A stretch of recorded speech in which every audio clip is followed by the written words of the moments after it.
Hello everyone, Ladislas and Maurice from the wanderinginvestor.com. So today I'm in Istanbul in Turkey with my real estate buyer's agent Keith and his best friend. My boy Jack. Jack. Okay, Jack. Great. So I came here a few months ago to Istanbul and we did a few things. So with Keith we went to check out apartments on the secondary market that offered fantastic value.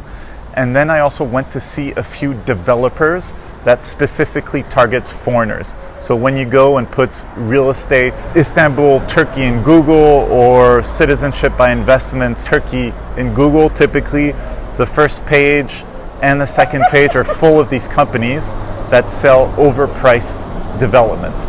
So I went to see a few and it just gave me an idea of how much more value the secondary market offered. But Keith says that there are also developments that offer very decent value because they target the local market.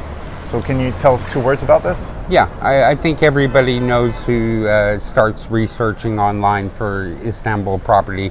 They're immediately bombarded with hundreds of new projects. It's very hard for them to differentiate between what's the quality and what's not. But I've lived here for long enough and I know what's successful in terms of the developments. And for sure we're targeting developments that are selling locally. That's the most important thing. Great, yeah. If there's local demand, then it means the prices are reasonable, I would assume. I don't know. I'm looking forward to seeing what you're gonna show me. But I remember when I contacted these agencies that sell passports online on first page Google, some of them are still getting in touch with me 8 months later, telling me, oh, Turkey is gonna enter the European Union soon. Right. Things like that. There's always gimmicks out there. Lots of traps. Okay, great. You have to be careful. Cool. All right, let's take Jack. Let's go. Cool. Let's go.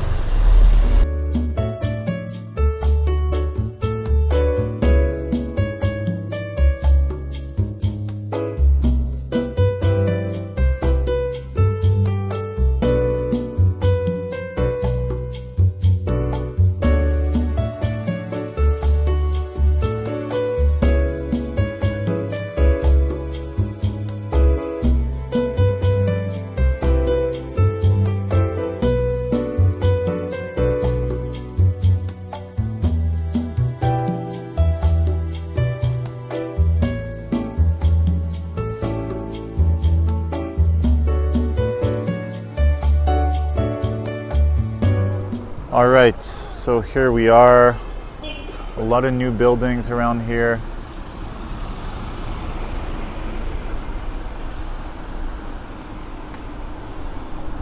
Little coffee shops, restaurants.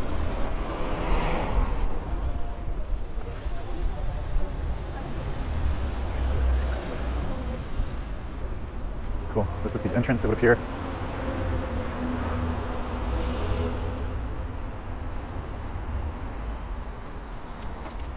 Reception.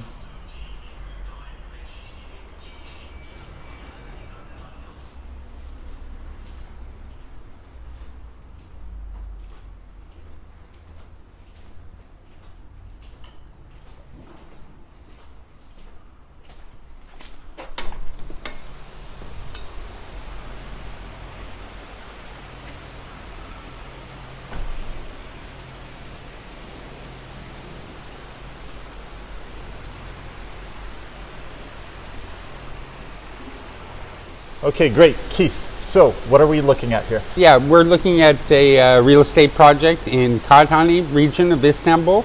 It's a really rapidly developing area and there are many real estate projects here. Some of them are really good, others are not. And this project is one that I've researched the company, all the details, and really happy with it. So I'm going to talk a little bit about that. So I think my main question is, you're going to say all the great stuff about this project, but when I go, the people on the first page of Google who sell all the citizenship stuff, they'll tell me exactly the same thing. So my question to you is, what makes this a palatable investment versus all the other developments? Okay, for that we kind of look at the whole package. We look at the profile of the people who are buying, and if we don't see Turkish people buying, that's a big red flag and we run away. But in these projects, this company has 5 other projects in downtown. and the Turkish ownership rate in those is very high. One of the other things we look at, is there anything in those projects on the resale market? If there's a lot, that's also like a warning sign. In this case, for this developer, no, there isn't. In their other 5 projects, there's only a handful of apartments for sale. And we can say the same thing on the rental market as well. There are hardly any available units in their other projects to rent. So those are all really positive signs for me. Of course, we look at the anticipated yield. They're doing a new project across the street, and we look at the anticipated yield. We look at the square meter price vis-a-vis comparable projects in the area. So what type of price per square meter are we talking about here? So we're about 5 minutes away really from the center of Istanbul. The heart of, the CBD or Central Business District. Yeah, very close. So the people who live here, it's white collar, people who work in the banks up in Levant, that kind of profile. Maybe university students from the provinces who send their daughters to school here. They want the security and some nice facilities, parking, etc. So that's the kind of profile of the tenant as well. So the prices here in this project and the one across the road, starting at $2,750 for 2 bedrooms, $2,750, and going up to maybe on the higher floors, $3,250 per square meter. And how does this compare with these developments that are sold by these companies on Google, the first page Google companies? Yeah. This will be more expensive than some of them, but of course much cheaper than a lot of them. But the key thing is this is downtown. This is a truly growing area. There are cheaper projects in this area as well, but the quality is just not there. So we look at quality, of course, as well. And what type of yields can be expected? I think that we're going to get about 5% yield, which is really exceptional for a new build project. Typically the yields, out in the suburbs or the really far-flung areas of Istanbul, you might be looking at 3.5% yield. So for me, 5% yield on a new build project is a really good number. Cool, because like the way I kind of look at the market here in Istanbul is if you want to obtain citizenship in Turkey, is you can either go on the first page of Google and get something quick, dirty, done, you get your citizenship, and in 3 to 5 years when you sell your property, you'll notice that you probably overpaid by 20 to 30% in many cases. Or you go into the secondary market, Keith, you find these really good deals. You can find near prime real estate in these older buildings for between 1K, 1.5K per square meter. And then there's also these new buildings. Like objectively, when I see this and I compare the deals you get on the secondary market, I find more value in the secondary markets. Having said this, the reality is one does get these yields of 5% in these new developments, and Turks actually like these new developments. A lot of people, especially the moneyed class, they want to live in buildings with a concierge, with security, with elevators, because let's face it, a lot of these secondary market apartments that have great deals. Climbing up 5 sets of stairs. 5 sets of stairs. There's no parking. Here you have parking. There's a gym. So that's what people want. I was chatting up a girl right outside. She was with her one of those like little dogs. She didn't want to be on camera because she's from Iraq, her family, blah, blah. I asked her about the place, what she liked about this building. Essentially, it's just that security, central location. She feels safe. It's comfortable. It's modern. And when I asked her for the rent, essentially it came down to 4.5–5%. Now we were having a chat a bit earlier, and you were saying you were recommending a bit of a hybrid approach to the CBI. Yeah, there's a number of reasons for that. Some people don't want to go well beyond the 250K for the citizenship mark. And if they're buying properties on the secondary market, that might involve renovation, and that's going to push them well over their budget. So what I'm recommending in terms of diversity and also in terms of keeping the overall costs down is a mix of one property on the secondary market and then one from a new build. There's also a lot less ambiguity when you buy in a new development like this for CBI. You just buy it and then you get tenants. You don't need to kick anyone out. Like you say, no need for a renovation, and it's a lot faster and easier. Yeah, that's right. For some people, it makes a lot of sense. They can come in and they can complete their purchase really quickly and get their CBI started right away. So there are a lot of reasons for it. Of course, these buildings are all earthquake resistant, which is another big factor, and very popular. Are you saying the other ones are not? Not all of them. Not all of them. So it depends on the building when it was built. So people do have a preference for this kind of property, Turkish people especially, and like you said, Turkish people who can afford it will definitely prefer that. Now, the secondary market, how long does it take you to find these good deals? Because we did videos together, it was fantastic. Yeah. But it's not like you get that every day. You don't get that every day, some of those properties with the terrace and beautiful city views. But we're finding usually a couple of viable properties every week, several viable properties every week. We've really stepped it up. We're searching day and night. But we're coming up with reasonably good deals every week. Cool. So we came here and you were not able to show me an actual apartment. Yeah. Why not? Because they're all rented. The thing about the popular projects is that they sell fast. Locals are buying them and foreigners are buying them. So we try to find that Goldilocks scenario where the project's maybe not quite at the beginning because that's too long for people. They don't want to wait that long. But then we don't want it at the end because a lot of the good units are gone. So we're constantly searching for a new project that's in the right stage and has the right breakdown in terms of the ownership and good management, strong future prospects. Yeah, because I remember when I went to see some new developments last time around, we went to see one that was out in the sticks, $2,000 a square meter. The building had been clearly finished months ago, and they still had a bunch of units. Yeah. So at that point, you know that you're not getting a great deal. Yeah. I think that's the case with a lot of these buildings, particularly in the outskirts of the city. I really don't go into those areas. I try to focus on downtown still. I'm still very much a believer that if the prices go up, they go up in downtown first and those areas afterwards. Tier 1, Tier 2, and then Tier 3. Exactly. We recorded this video with Keith in October in Istanbul, but I was a bit slow to publish it. And then in the meantime, the Lira has absolutely cratered. Just look at this chart. It isn't looking pretty. So some people are saying it's an issue. Other people are saying it's an opportunity.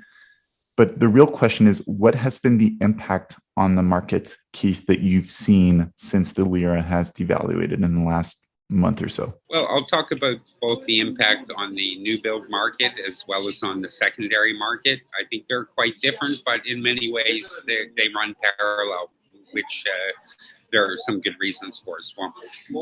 Obviously, the decline in the Lira has been dramatic and very disorienting, I can say, for everybody in the market, myself, the sellers, also even for the buyers.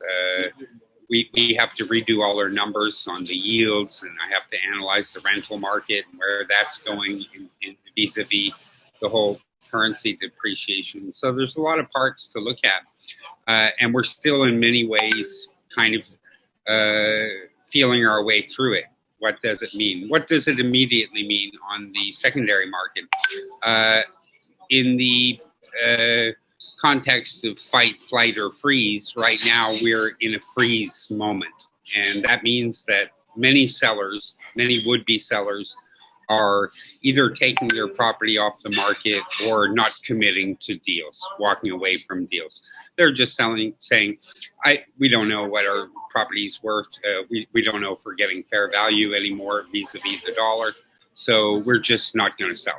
That encompasses most of the sellers. You'll always have a small segment of the market that needs to sell, and that'll be regardless of what's happening with the dollar. They need to sell, and we're targeting those people. As always, we're trying to find individuals who just really need to sell and want to make a deal. So if those doors are open, we're going for that.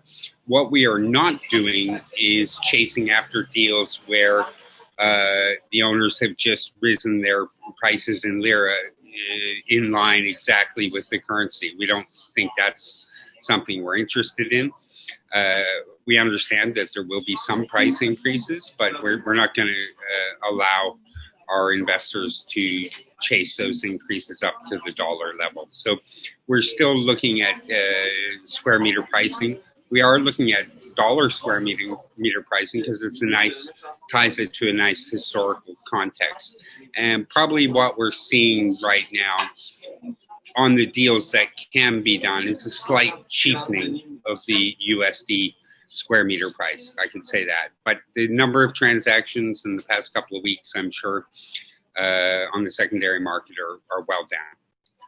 Okay. So reduced amount of volume and transactions, which is fairly logical. The USD pricing has gone down a little bit, but certainly not as much as the Lira pricing, which is also fair. Is this impacting evaluations for the CBI? Yeah. I also meant to talk about the new build market there for a second. Definitely, developers are facing increases in their costs. All the materials, much less so labor, but that's a smaller part of the pie. But a lot of the labor materials costs have increased quite a bit. I know this firsthand from our renovation projects, but the developers being faced with these big increases. So they're being forced effectively to raise their prices as well. However, they can only do it so far. There is the wall of affordability locally that will stop them from raising the prices too much. So there have been some Lira increases for sure, absolutely. But again, I would expect a moderate decrease in USD. So ultimately good for the currency holder once this kind of washes out. I have to reiterate and add the caveat that all of this instability, it needs to end before we can say what really the impact will be. Right now, it's too unstable. We're jumping between 12 and 14 in the currency. So we need to have a period of stability before we're even able to accurately or intelligently discuss the market. That's how I feel. Right now, it's just too much all over the place. But these are my sort of preliminary feelings about what's happening right now. Increases in Lira in prices for sure, but mostly not as aggressive as the depreciation in USD or in Lira terms versus the dollar. Yeah? And you asked me about valuations. Early days yet. We've had some instances of valuations coming in, and it hasn't been a problem because I suppose a lot of the properties that we've been signing on in the last couple of weeks have been under the old price regime, let's say. So there hasn't been a big disparity between the valuation and the actual market rate or what we're signing on for the deal. So evaluation's okay at this point, I can say. Okay. How I guess the question is, how will the appraisers begin to look at this?